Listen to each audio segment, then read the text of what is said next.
Voilà, madame, messieurs, bonjour, bonsoir pour toutes les amis qui sont sur chaîne Radio Parler Haïti, Radio La Voix du Peuple. Et si on l'autre plaisir, on l'autre occasion, nous tournons encore sur la plateforme Parler Haïti avec une autre émission. Moi, salue tous les amis, tous fanatiques qui branchent chaîne Radio Parler Haïti. Et salutations par nous spéciales. Bon Dieu béni nous toutes en aller. Nous allons aller droit dans l'information, puisque nous parlons émission ça, sur émission spéciale, c'est samedi après-midi. Et professeur, nous pourrons faire émission ça avec professeur Camille. Professeur Camille lui-même qui passe pour américain et qui a supporté Ariel Henry. Professeur a pété coquin et lui demandé, lui poser question ça, l'État remet connaît pour qui ça américain remet Ariel Henry comme ça même. Il a supporté Ariel Henry pendant ce temps, il connaît Ariel Henry son assassin, son monde et qui a fait bagaille drôle, son monde qui mettre en peine assassinat au président. Eh bien, professeur Camille t'a remis connaît pour qui ça américain a doloté, a millionné Ariel Henry comme ça même. Eh bien, il y a une émission qui est vraiment importante et ou même spécialement sur haïtien et qui t'a remis connaît ça qui a passé même et dans le pays avec le gouvernement de facto qui gagne quoi groupe cap supporter. Émission ça vraiment important, m'a dit c'est pas la peine pour prendre un petit temps pour attendre et une interview bien madame messieurs avec maître Camille, qui pourra parler sur visite Brian Nicole en Haïti, qui te parlé avec Ariel Henry et groupe HCTO. Qui s'est passé? Émission ça, m'a quitté le développement nous pour nous donner plus de détails, madame messieurs, et nous pourrons comprendre plus bien le système. L'OTAN et il n'y a pas de capacité pour diriger une éventuelle mission de sécurité en Haïti, qui est un sous-secrétaire d'État américain pour l'hémisphère occidental, Abraham Nichols, qui en marge de énième visite dans le pays, a une conférence pour la presse, c'est sans lui pas annoncé un rien de concret par rapport à la position des États-Unis face à la crise sécuritaire. Sinon, rappeler soutien au bail, alors si soutien au bail avec police nationale d'Haïti, ce que en personnalité dans l'état-major a démenti. Et le où est ou bien tant des différentes déclarations, ça y est, qui lecture vous faire? Bon, premièrement, question de paysans miens, parce qu'il faut mettre des amis avec un peu de guillemets, parce que comportement n'est pas du tout, t'as dit, témoigner de quelconque amitié envers le peuple haïtien. Parce que premièrement, les situations que nous vivons là, ils ont participé dans la fabrication de la situation ça. Okay, ils ont une grande responsabilité dans la situation ça, puisque pendant la dernière année, il y a des politiques qui appliqué, qui affaiblit l'État, qui affaiblit l'appareil l'État, qui augmente la dépendance pays par rapport à l'extérieur, et pas rien de significatif qui fait notamment sous des questions stratégiques, comme par exemple l'importation d'armes et de munitions. Donc, dans ce sens, je pense que gagner une responsabilité très claire de puissance à eux, dans fabriquer chaos et situations insupportables qu'on a vu aujourd'hui. Et sur le plan politique, ils ont toujours appuyé divers gouvernements qui passaient depuis 2010, et alors que le gouvernement Sao était justement appliqué des politiques de déstructuration de l'État haïtien, d'affaiblissement des appareils de l'État. Donc, une complicité active n'a créé conditions ça, et depuis quelques années, malgré les beaux discours, pas absolument rien de significatif qui fait pour aider le peuple haïtien sortir dans la situation ça. Parce que l'option de l'intervention militaire directe, et c'est une option qui parmi au paquet de l'autre option qui gagne. Ouais, il y a pile qui a fait avec disons l'avancée technologique qui gagne aujourd'hui. Il y a pile qui t'a fait pour aider le peuple haïtien sortir dans la situation que l'il est aujourd'hui. Mais en fait, le choix stratégique qui est fait par ces grandes puissances, c'est d'appuyer une transition de continuité. Donc, c'est le même type de direction politique que nous gagnons, qui lui-même gagne des connexions avec le gangstérisme en général, le trafic de la drogue et, disons, appuyer toute opération paramilitaire qui a gangréné le pays de plus en plus. Donc, appui politique ça, qui fait sans aucune hésitation, c'est un appui politique constant et qui renouvelé jusqu'à présent à travers l'appui de l'accord du 21 décembre, alors que l'accord du 21 décembre, pas du tout offrir aucune perspective de solution de crise, au contraire, c'est un accord qui inscrit dans la continuité et qui a continué à plonger le pays dans l'inacceptable. Mhm. Et maintenant, professeur, nous sommes font étalage là, constat est clair, et pays un peu, nous sommes capable de dire, chaque jour, et rentrer dans un profond chaos, la capitale notamment, ou bien en particulier. Gagne une nécessité pour rétablir l'ordre et notamment sécuritaire. Maintenant, vers qui tourner? Parce que, j'en ai dit là, que c'est moun qui pour intervention, moun qui contre une intervention militaire dans le pays, ils sont d'accord que la police nationale n'est pas à même pour résoudre le problème de sécurité ça et nous avons besoin de assistance, ne serait-ce que technique de l'international. Et nous sommes dit là, l'attitude des Américains et également des Canadiens, yo semble-t-il et pas non on est capable de dire en perspective comme ça. Maintenant, vers qui tourner ou bien vers qui se retourner, professeur? Bon, nous pensons que question ça, sont questions que, bon, d'abord qui est très clairement analysée et que tout acteur est conscient que d'abord le levier fondamental est politique. Le levier fondamental est politique. Il est clair que Gagnon a puissance de feu ça que gagne là, il a toute capacité opérationnelle ça que gagne à cause de complicité appareil l'État.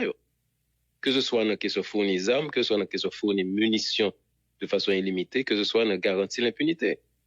Donc la première intervention à faire, c'est de couper les liens qui existent entre les appareils centraux de l'État et toute gang ça. C'est le premier bail que vous faites. OK?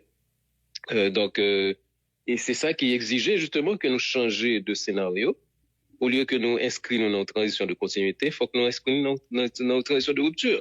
Et la première rupture à opérer, c'est au niveau des appareils de l'État et le type de direction qui gagne un appareil de l'État aujourd'hui. Les preuves abondent depuis des années, depuis les rapports qui ont été faits, par exemple, notamment au niveau du Sénat, etc. Connexion qui existait entre gangs avec l'État, c'est les mêmes qui sont le principal problème. Là. Parce que nous pas en affaire seulement avec des gangs, mais nous en affaire avec des gangs appuyés par la puissance de l'État. Donc la solution est premièrement politique et deuxième niveau, c'est que justement, il y a qui fabrique chaos ça, c'est situation d'extrême précarité qui imposait en grande majorité de la population. Quand on a des centaines de milliers de jeunes qui sont en situation désespérée, dans une situation de précarité extraordinaire, donc une violence sociale qui a exercé contre une grande majorité de la population, qui lui-même fait que un paquet de jeunes qui est disponible pour le banditisme. Donc il faut des opérations qui permettent de casser cette dynamique de violence et d'exclusion, et puis qu'on gagne tout ensemble de mécanismes d'intégration nationale. Même au niveau, par exemple, de l'organisation territoriale de Port-au-Prince, je dis, il faut gagner des changements, genre que population occupe territoire, là, pour que justement nous suspendions gagner des masses de monde qui vivent dans des conditions infrahumaines. Et troisièmement, évidemment, la question est politique et policière et militaire, demander que justement, qu'on gagne des appareils de police qui reprennent confiance dans la tête, qui su que leur poursuivre gang, il pas recevoir des lots de chefs qui dit camper, etc. Parce que justement, il y a une qui fait que capacité opérationnelle PNH a diminué, c'est que yo connaît que il y a des chefs qui liés à gang et qui a protégé gang. Donc, dans ce sens, il est clair que tout autant que pas assurer que gagne une seule voix qui parle au niveau de l'État haïtien, que c'est même intérêt qui appuyer l'opération ou pas capable de gagner efficacité au niveau de la police. Donc, c'est ça qui fait que nous dit que la solution est d'abord politique et ensuite, elle est sociale, pas, et troisièmement, elle est policière et militaire. À niveau de poser en question, professeur, mais avant moi, m'bani poser li, et où tu ça, c'est qui est-ce qui peut faire? Est-ce que c'est la population, les politiques, société civile là, qui est-ce qui peut faire rupture ça? Bon, rupture ça, je crois que li correspond à une solution côté la grande majorité des secteurs sociaux et politiques se sont exprimés. OK? Et il est clair que je dis, si on prend par exemple l'accord du 21 décembre, c'est un accord qui est rejeté par une grande quantité de secteurs de la population.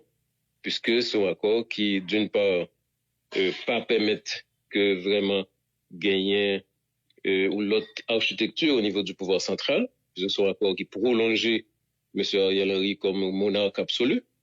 Hein? Et la dernière interview de Mme Maniga au Nouvelliste confirmait justement qu'au HCT qui est dépourvu de tout pouvoir et de tout moyen de fonctionnement réel. Donc, il est clair que sous entrer dans la dynamique ça, vous pouvez gagner continuité. Et le bilan est clair. Soit fait le bilan depuis le 7 juillet jusqu'à aujourd'hui, soit un bilan catastrophique sur tous les plans. Sur le plan économique, sur le plan de la gestion monétaire, sur du taux de change, sur le plan de chômage, sous plan fonctionnement pays en général, sous plan gestion des prix des produits de première nécessité. Sur tout plan, c'est une catastrophe généralisée. Et l'augmentation de la sécurité également. Donc, nous ne sommes pas capables à pas adopter des solutions qui sont des solutions qui continuer vers le chaos, continuer vers la désintégration nationale. Anicil? Les verts, ma connaissance, nous recevons bien. Oui, moi, je vois bien. Moi, saluer le professeur Chalmers. Alors, la question que m'a posée, c'est sur le bureau intégré des Nations Unies en Haïti. Nous connaissons qui gagne dans tête et Madame Hélène Lalim, et qui c'était un personnage, nous dit, qui population ou bien pile structure dans la société a été levé pour contre lui, comme monde qui a participé dans fédéré gang dans le pays d'Haïti qui vient nous ça que nous gagnons journée aujourd'hui. Gagne yon l'autre monde qui vient pour remplacer qui c'est yon équatorien si pas trompé militaire ou pas aider. Est-ce que nous qui ça nous espérer de nouvelles têtes ça, qui ça nous espérer de bénir en Haïti qui est capable différent de gens que l'État fonctionné à professeur Chalmers? Bon, premièrement, c'est pas une hypothèse que Mme Lalim a fait des gangs, puisque les mêmes, les dit dans des rapports, les dit oralement dans des discours officiels qu'elle fait dans le cadre d'une police là, et les écrit dans des rapports qu'elle considère que sont pas extrêmement positifs au pays. Donc, complicité BINU dans la question ça, très clair, et c'est pas un bagage qui datait seulement de BINU, depuis très longtemps, dans le combat contre les gangs, et Alix Fizemé t'es dénoncé que justement, et représentant ministériel a empêché que l'appliquer des politiques cohérentes dans la question gang et lutter contre gang en Haïti. Donc, il est clair que jeudi, son indécence totale qu'on puisse renouveler le mandat du bureau intégré des Nations Unies, alors que le bilan est catastrophique. Même dans le rapport officiel du secrétaire général des Nations Unies, ils reconnaissent que le bilan est catastrophique. Donc, il n'est pas possible que nous continuions avec les mêmes formules si nous voulons qu'il y ait des résultats différents. Donc, il faut éliminer ça, les BINU, pour être capable de gagner une autre qualité de mission des Nations Unies qui est sous des lots de doctrines, sous l'autre vision du peuple haïtien ou des autres rapports avec la société haïtienne. Il faut vraiment reconnaître l'échec, n'est-ce pas? Et normalement, nous devons même réclamer des indemnisations par rapport à l'échec-là, tellement que bilan catastrophique au peuple haïtien. Et puis, je dis, nous entrer dans des autres formules. Je dis, la formule core group, il est clair que lui participer dans fabriquer KO. La formule BINU, participer dans fabriquer KO. Donc, je dis, nous ne sommes pas capables de continuer dans le même bagage-là. Il faut reformater complètement les rapports d'Haïti avec le système des Nations Unies.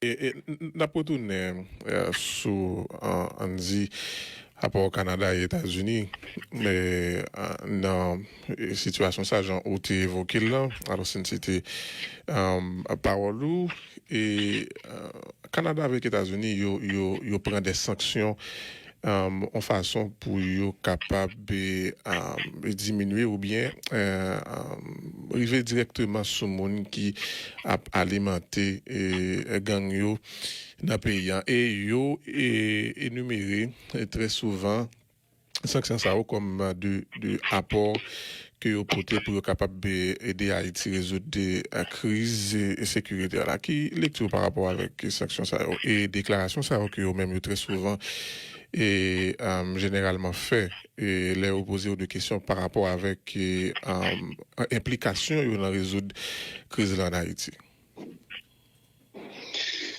Bon, nous pensons que le régime de sanctions est largement cosmétique.